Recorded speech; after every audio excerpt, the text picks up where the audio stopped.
Hello and welcome to Hot Talk and a Handshake Classic. This, of course, is the weekly show where we go back, take a look at a previous or an older show. I am Jayden and Jolka. Joining me this week is just Jolka. No Shane this week. How you doing? I'm doing pretty good. I'm a little heartbroken. I miss Shane. Yeah. Are you ready to dive into NXT TakeOver New Yrok? Yes, I am. Okay, this show happened on April 5th, 2019. In front of 15,697 people in the Barclays Center. I didn't look it up. I meant to, but at least at the time, that was record attendance for NXT. I don't know if they've broken it since, but still pretty huge crowd for an NXT show. On commentary, we have Mauro Ranallo, Nigel McGuinness, and Percy Watson, with a single match guest appearance from Vic Joseph, the current commentator of NXT. So it's nice to see kind of him. Before we get into the matches, the opening video package of this, it started with some of NXT's highlight moments. It showed, the four horsewomen, Bayley, Becky, Sasha, and Charlotte. It showed, I think it showed, like guys like McIntyre, Bobby Roode, Andrade. Like it showed kind of the history of NXT to that point. Because really, it's setting the tone for the main event of this show. Kind of felt like at the time, and it's still kind of now, this is what 7 years of NXT had been building up to. Johnny Gargano and Adam Cole. I agree with you. To this day, I don't think there's been a better match that I've seen from NXT. Exactly. And it's this era of NXT... For me, like the 2017 to about 2020, to whenever they start doing NXT 2.0, so I think that was like 2021. That kind of era of NXT was like exactly what became my wrestling taste. Like it just felt like exactly what I wanted, and it was kind of the market test for AEW. I think. Right. I think that. Without seeing, because at the time, weirdly, like NXT, this developmental program that you could only watch on the WWE Network, was like as big as Raw and SmackDown. It showed that there were enough fans that wanted this more modern indie style of wrestling on the big stage, and that's kind of what AEW is. To the point where they almost won the Survivor Series match when it was the triple threat. Exactly. Thing. So like it was kind of just. I think that more credit needs to go to this era of NXT in setting up AEW, because I think it just kind of proved the concept of what AEW could be. Absolutely, and a lot of those superstars that you see back in like 2019, they're on the AEW roster now. We got a few on this show. Malachi Black. Let's see. I think Malachi Black and Adam Cole are the only two on this show that end up there, but Nigel McGuinness, commentator in AEW now, commentated this show. A lot of guys. Andrade was big in this era of NXT. He was in AEW for a little bit. We've had the rest of the Undisputed Era guys have shown up in AEW. So Keith Lee, yeah. So there's been a lot of crossover from that. And jumping in, speaking of Malachi Black, let's just jump right into that first match. Yeah, absolutely. We have, at the time, the War Raiders, Hanson and Rowe, now known as the Viking Raiders, Eric and Ivar. So Eric is Rowe, Ivar is Hanson, for those of you who don't know, facing the ever-spectacular tag team of Aleister Black and Ricochet. I love the team. I loved that team. It was great. This is for the NXT Tag Team titles. Every match on this show is for an NXT title. That was kind of the theme. The theme, almost, yeah. Awesome entrances from everybody in this match. Yes. Just... The Viking Raider, I'm going to do that this whole time. I'm going to mix up their current names. I understand. You know what I'm talking about. The War Raiders, awesome Viking Norse entrance. Ricochet in NXT had that great like superhero like power up entrance, and then of course Aleister Black's was just so cool. Ricochet was so much better, I believe, in NXT than he is on the main roster. Mm-hmm. Part of that I think is booking, and part of that is just aging. I think. Yeah. I think, 20... Let's see. How old is Ricochet right now? Let's see. Not the film. The professional wrestler. He is 35 years old, so he would have been 30 back then. And that might not sound like a huge difference, but especially it's in a wrestling, long time in the wrestling athletics, it really in any athletic, any sport or whatever, that's a long time. So I think you're definitely right, though. I think his best work comes from NXT. I don't know if you noticed this, but I think the referee had the biggest biceps in the match. Yeah. That guy was jacked. I don't know his name, but yeah. Just a few spots. I don't know. I'll throw to your notes here in a second, but just a few spots I liked was Aleister Black and Ricochet doing the pose, the like crisscross pose. Yeah. Yeah. Rowe power slamming Hanson on Ricochet. Yep. I love a tag team partner uses his partner as a weapon spot. Yeah, those are a lot of fun. And then I love the Black Mass shooting star Hanson breaks up the cover spot. What did you like about this match? I liked the beginning where Aleister Black came out like a pit of fire, just railing people, hitting them really hard. And I what I liked most about the match is actually just the pairing. The pairing of the Viking Raider. I'm going to be doing it too. Yeah. Viking Raiders and Ricochet and Aleister Black. I think those were the best four guys they could have had for that opening match. Mm-hmm. Yeah, just a great crew. Aleister Black, like you said, his striking is up there with some of the best strikers in the business today. Like his kicks just always look so smooth and so powerful. Really, another guy who I think in recent years Aleister Black hasn't been as great in AEW as he was in NXT. He's also been dealing with like back issues, so that kind of really hinders a wrestler. I mean, So, what'd you think of the match overall? What would you give it out of 5 stars? Out of 5 stars, I'd give it a solid 3.8. 3. Okay. We usually go on a quarter scale, so like 3 3/4, 4. 3 and 3/4. 3 3/4. I'm going with 4 stars, so I think we're kind of right around the same range. Of course, the War Raiders won. They hit a Fallout for the win. I love the Fallout. The Fallout was great. But even what was kind of interesting about this match, I remembered that the War Raiders won, but there was a point in this match after that Black Mass shooting star where I was like, they're going to win.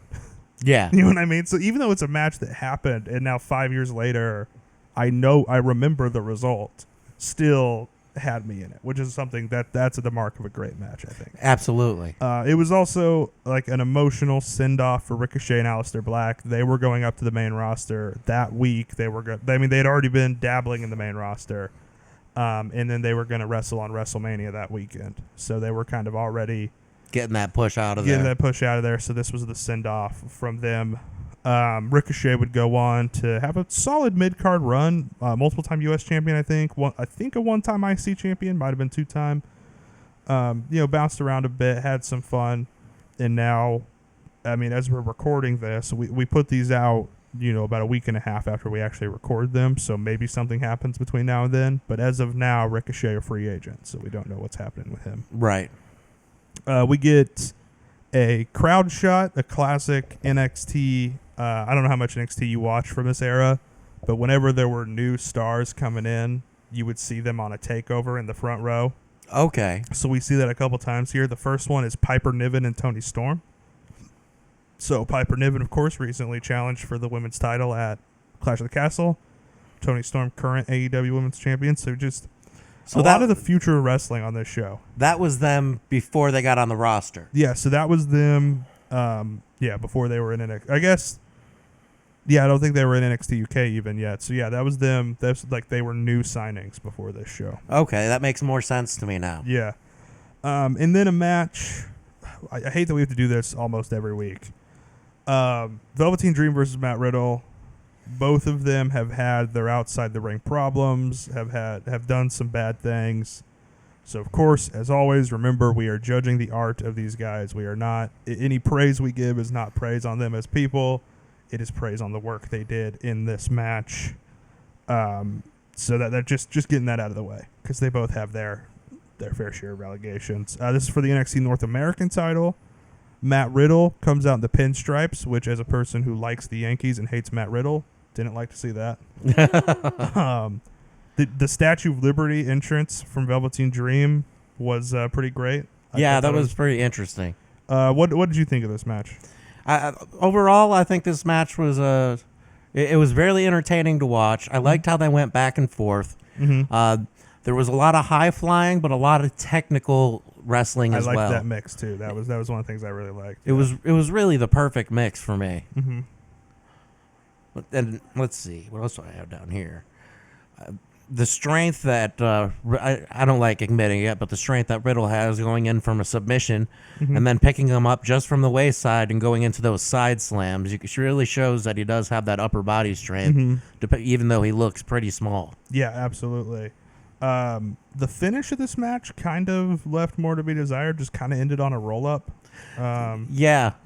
Didn't love that, but I still gave it 4 1/4. I thought it was admittingly really good, and I think.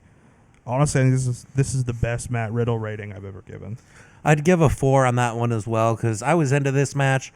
I really thought that Matt Riddle had him with the floating bro. I really did. Again, like I remember, like just in my like wrestling encyclopedia of a mind, like I would know if Matt Riddle was ever NXT North American champion, and I know he wasn't. But like, there's just that split second where you're in it, and you throw that out, and you're just like, oh my god, it's kind of like. We've talked about this before, but the moment at this past WrestleMania when the Shield music hits. Right. And, like, we all know Moxley works for AEW. I personally knew Moxley was in Japan that week. So, like, I knew he wasn't coming out, but I was so into that Cody Roman match that just for a second, I thought that Moxley was there. Yeah, exactly. So, overall, that one of those matches was just pretty good, like pretty great match. Nothing really to talk about much with it, I think. Like you said, you kind of gave some notes, but I liked it. I think Velveteen Dream, if he didn't act the way he did backstage in NXT, I think he would still be a major player in WWE. I think he would be, at the very least, in like the Intercontinental U.S. title picture, if not a world champion. But and then of course Matt Riddle had a pretty good run in WWE, tag team title with Orton, and then left and is currently just kind of cruising around the Indies. So yeah, I saw a video of Matt Riddle wrestling in a bingo hall a couple weeks ago. Yeah, so I guess no shame in that. No shame in that. But kind of a downfall when you were going from. Yeah, MSG to the bingo halls. There's shame in that. Yeah. And then we see Kushida in the front row, who is a current New Japan wrestler. He was in New Japan before this, went to NXT, had a pretty fun few years, never made it to the main roster, I don't think, and then was released in one of those random waves where they cut like 30 people at a time or whatever, and then went back to Japan. I'm watching this like, why are they sitting in the front row? I didn't know that because they were future new stars. Yeah. So I think he was NXT Cruiserweight champion. I don't think he did much else in NXT, but he was always fun to watch in NXT. I know that. He kind of like a Back to the Future gimmick, like when he dresses up and has like the puffy vest and everything, which is pretty cool. Now we have a real switch up in style for this show. Right. Because it's Pete Dunne versus Walter. And at the time, for those of you who don't know much about NXT, like they were a very athletically focused show, right? You would have your couple of technical guys, your couple of powerhouses, but for the most part, they were focused on the Johnny Gargano, Adam Cole, Ricochet, like the athletic guys. Absolutely. So to see just a classic, just UK wrestling brawl in the middle of the show was a fun switch up. Oh, absolutely. And it's fun to see Gunther back as Walter. Yeah. Because it reminds you that he did the Richard Simmons program before he went to the main roster. Yeah. During the video package, I don't know if you noticed this, but just for a split second when they're showing Walter's highlights from WXW in Germany, you see Ilya Dragunov. For just a split second, one of those highlights is from a match with Dragunov. Really? Yeah. I literally blink and you miss it. Like I just happened to catch it when I was watching. And then for this match, Vic Joseph replaces Percy Watson for this match. At the time, he was the commentator of NXT UK. Currently, he commentates NXT with Booker T. So this was kind of a kind of a preview of what was to come for Vic Joseph's career. And honestly, for being, I mean, this was like I knew he was good now, but when I saw him popping up, I was like, oh well, younger guy then. He's 5 years less experience. I was like, he's probably not gonna be great. He did a great job. Yeah, I wasn't expecting that out of him. I was kind of honestly pretty surprised with Vic Joseph's, with his work here. During this match, Nigel name drops Kenta Kobashi, who we talked about last week, was on that Wrestling Summit card when talking about where Walter learned his chops. He talks about Walter working with Kenta Kobashi, so it's kind of a fun tie-in to last week's episode and next week's episode because Kenta Kobashi's on next week's too. Oh, great. Let's see. Here's my note about NXT Athletics. Smashing someone's hand against the top of those big LED ring posts is such a smart move. I would hate to wrestle Pete Dunne just for that fact. Like, he's just your working fingers your apart. fingers. Yeah, that would match. Yeah, like I said, this match was insanely brutal. What notes did you have on it? What did you think of this? Well, both these guys were hard hitting, Mm-hmm. and then Pete Dunne, he tried getting the advantage with his agility, which worked to a point. But I'm gonna say Walter or Gunther. Walter kept using his physical just to overpower him, but some of those chops. Ooh, you could just hear him in the top of the arena. Yeah, it was like sounded like he was getting shot with like a tank. Like it was just Right. insane. And then every time he'd get the upper hand, Pete Dunne would go right back to those fingers, right back to that hand, and he would find a way to get back on top, get a couple of submissions in. That big boot, though, hit him pretty hard. Yeah, great big move from Walter too. Yeah, the match ended with Walter hitting a super power bomb plus a splash. Which you don't see Walter do a lot. That was the first time I've seen him do a splash. Yeah, and I mean it's a fair finish. I mean if you're getting a splash from Walter, you're not getting up for a 3 count. No, you're not. I give this 4.5 stars. I'd go with 4. 4? Yeah, I thought this was a great match. Like I said, it was really fun to mix it up from the style that we had been seeing and then go into this. And then we see Edge and Beth Phoenix shown in the crowd, not in the front row, but kind of in the crowd. Always nice to see legends of the show. But something like a small detail you might not pick up on, stand-up comedians Shane Gillis and Dan Soder were right behind them. I don't know if those names ring a bell for you. No, they don't. But Shane Gillis has been getting really big recently. He recently had his first Netflix special came out, and he's in a new Netflix sitcom that's like an office, like a workplace comedy set in like a tire shop. Oh, wow. So he's getting pretty big, and it was just funny to see him 5 years ago just behind Edge and Beth Phoenix at this NXT show. He's like, what up? Yeah. And then we get into the women's 4-way.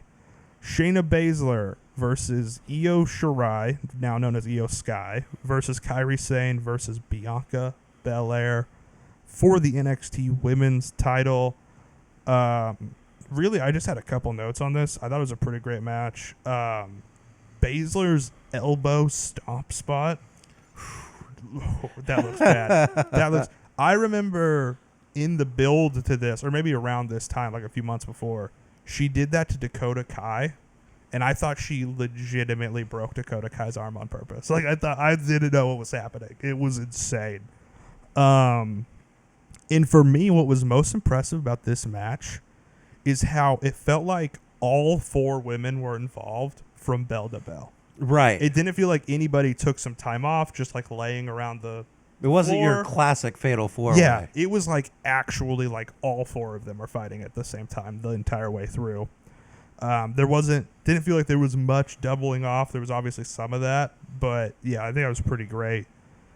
And just the strength of Bianca Belair hitting that double KOD on Shirai and Sane, crazy. Oh, I love Bianca Belair. She did my favorite thing in that match where she grabs her hair and just starts whipping Shayna Baszler with it. It's always fun when she gets the hair involved. And it's nice that she really only saves that for big matches. And it's fun to see the name changes that they go through. Yeah. Which is, it's kind of weird because it's not like we're talking about, I'm trying to think of an example. Like Tyler Black in Ring of Honor goes to WWE. Now he's Seth Rollins. Like, we're talking about in WWE already, Right. known as Walter or Io Shirai or Hanson and Rowe, and then going to the main roster and getting a name change for some reason, which is one of those things I always hated that Vince McMahon did. Right. What'd you think of the match? Any Overall, other notes? I think the match was good. Yeah. I think you covered it when you said that all 4 women were involved throughout the entire match. That was definitely a plus in my book. And just to see Shayna Baszler tap out Bianca Belair, that's something that I would not have predicted. Yeah. That absolutely with the Baszler submits Belair with the Karafuda clutch, her signature submission. I also gave this one 4.5 stars. I thought it was a different style of match from the match before, but it was just as good. Yeah. Yeah, what would you give it star wise? Star wise, I'm giving that a 5. 5 stars? Yeah. All right. Yeah, that's a fair. Great match.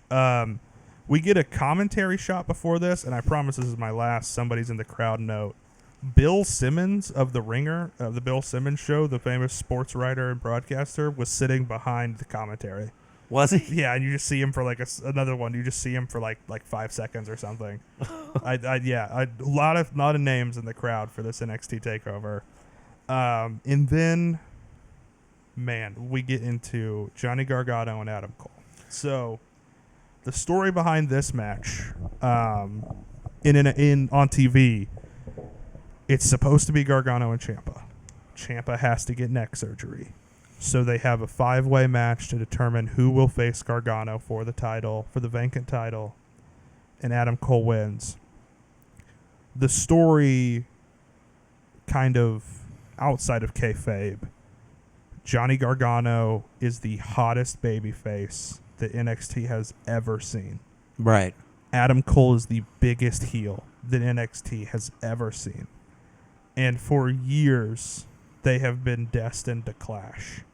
And we are finally getting that WrestleMania weekend, biggest stage NXT has, in front of the biggest crowd NXT's ever seen, for the NXT title. So that's what this was really about. It was about so much more than the kayfabe. It was about, like, this is a real moment for NXT. Right. It's a 2 out of 3 falls match. My first note on it is just the video package was already giving me goosebumps just watching it. Just so ready. And then I don't really have a lot of notes on this match. I was kind of just locked in. I wrote down the falls. I don't know. What do you have? I've actually got a lot written down for this match because I was really excited about it. Yeah, tell me what you liked about it. Let's see. In the early going, it was a great mix of speed and technicality.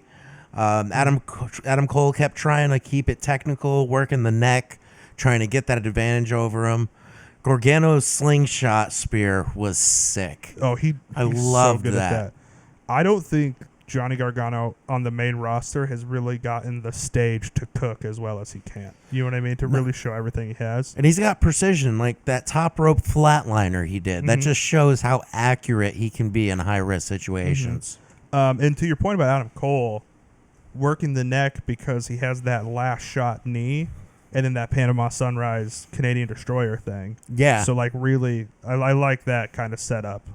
I love the roll-ups that they did where they would reverse each other. 1, 2, 1, 2, 1. You don't see that a lot anymore. Yeah, no, you don't really.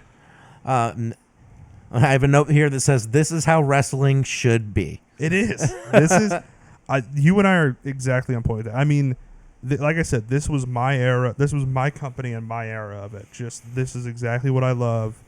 Adam Cole is one of my top 5 favorite wrestlers of all time. Johnny Gargano's got to be in like the top 10 or 15. But this was tailor-made exactly to me. I have my list up here. Adam Cole's number 4, Gargano's number 8 on my all-time favorite wrestlers list. Okay. So they definitely moved up on mine after seeing this match. Mm-hmm. What else did you like? I like the first fall. I like The last shot. Yeah, he got the last shot. And then I liked after that first fall, he got hit with the last shot again and became the first person to ever kick out of the last shot. Yep, I like that too. That was a really cool that was like such a big moment at the time because you're like, as someone who's like, oh, I've been watching Adam Cole for years. No one has kicked out of this move. and then Gargano, this match is over. Gargano kicks out. You're like, whoa.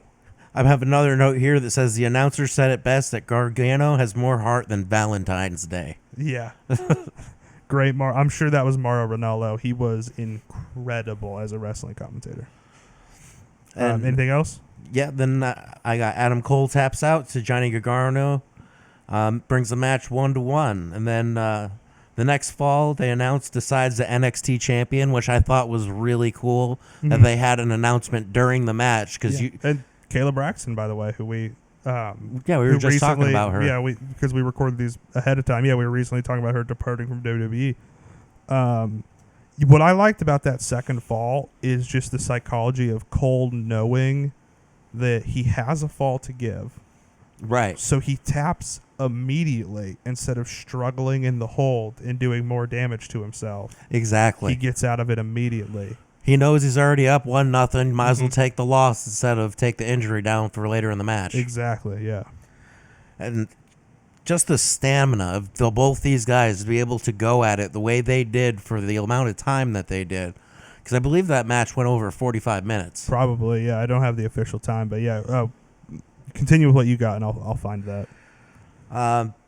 And yeah, my last note for that was I think it was a great idea to have Adam Cole tap out a second time for the second fall, because that really cemented Gargano's win in that match, getting 2 submissions. Yep, it did. It went 38 minutes and 25 seconds. And they were going like full speed. Full speed the whole time.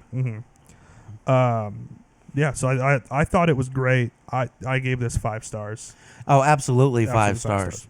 One of my favorite matches of all time. I think it was top 15 on my favorite, because I checked that earlier too. It was like number 14 on my favorite matches of all time too. This is right up there with my number 1. It's hard to be my number 1 because it's Shawn Michaels, Bret Hart at WrestleMania. But this is a very close second. That was one of the best matches I've seen. Yeah, it's definitely among the best. Just a great match. Like I said, I can't talk enough about the historical significance, and then just how much they lived up to the moment. Absolutely. Because this isn't just the biggest NXT match of all time because of the circumstances. It's the biggest because Adam Cole and Johnny Gargano lived up to those circumstances and lived up to the hype. Absolutely. I think they went beyond the hype. All right, into our categories here. For you, the best singular moment of the show. The best singular moment of the entire show? For me, I think it's Gargano's title celebration. Celebrating with Candice LeRae, his wife, his dad's there. Like, he goes out into the crowd, just seeing him. He's finally achieved. I mean, this is the NXT equivalent of the boyhood dream coming true, like you were talking about with Bret and Shawn.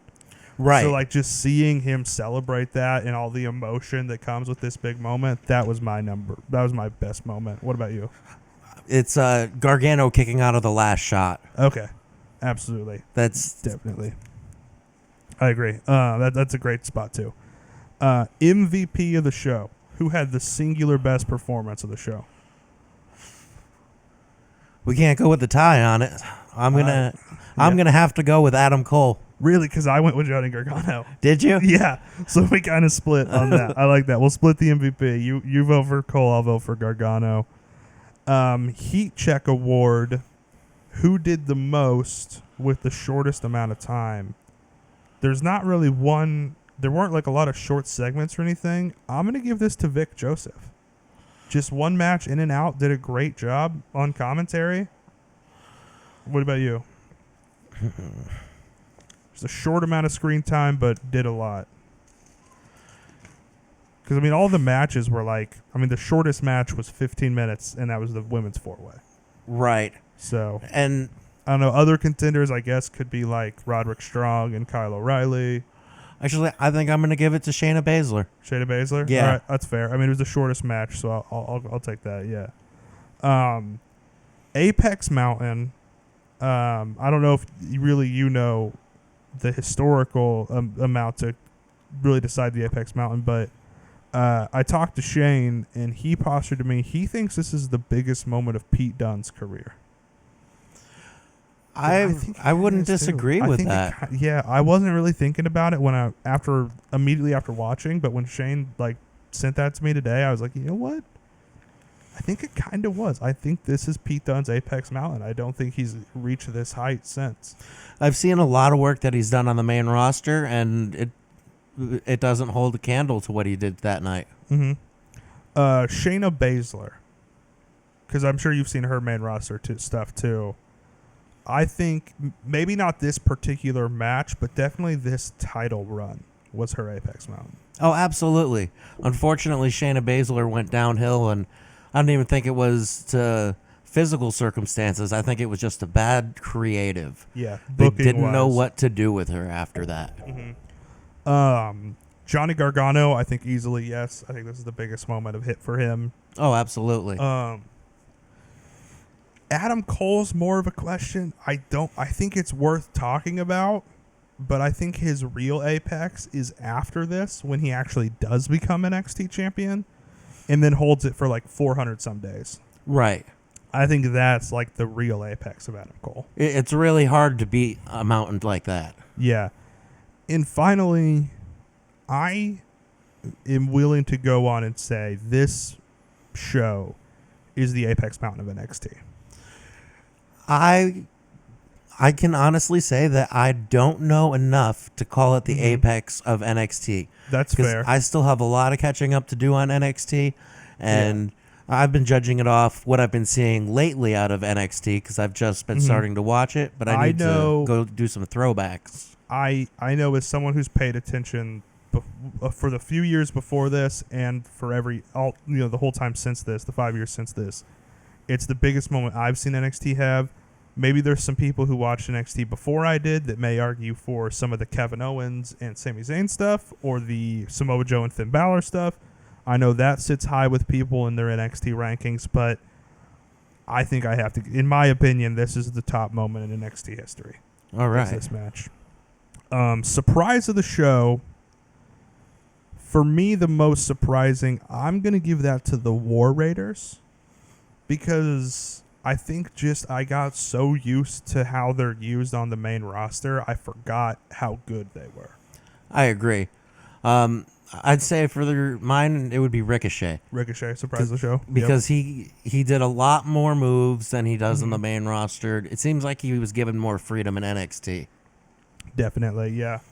And then recasting as far as recasting goes, I think we'll do Cole and Gargano. This, of course, we try to recast, what would this match look like today? What would be the pinnacle of a brand? And for me, I think I'm going to take this a main roster WWE direction. Okay.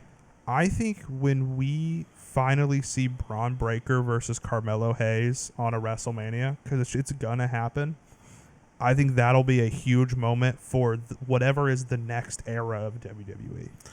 Okay. I don't know. I don't know if you have any other ideas, but just something as like a, just the historical significance of a, just something that's going to build for a long time.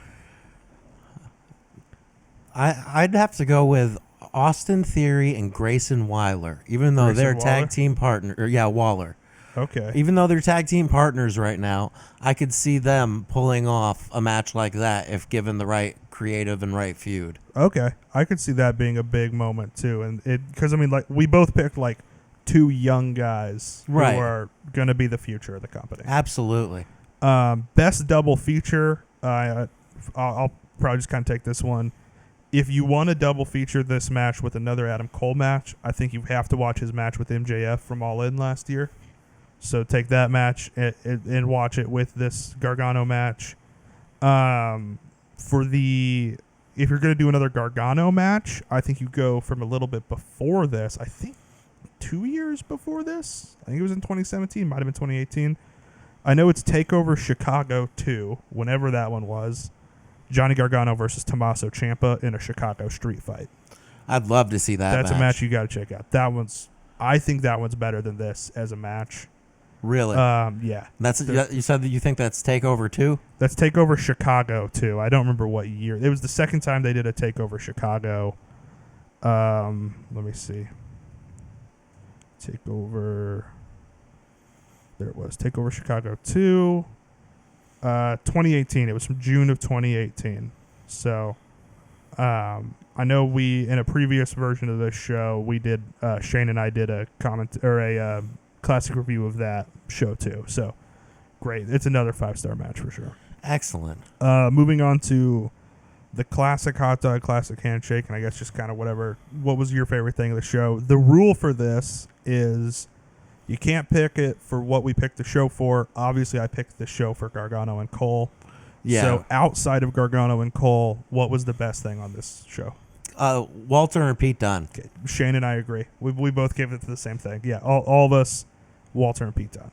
Absolutely the best part of this show. And finally, if you were going to rate this show out of 10, the whole show together out of 10, what are you going to give it? I'm going to give it 8.5. 8.5. Shane went with a 9. I'm giving this show my first 10.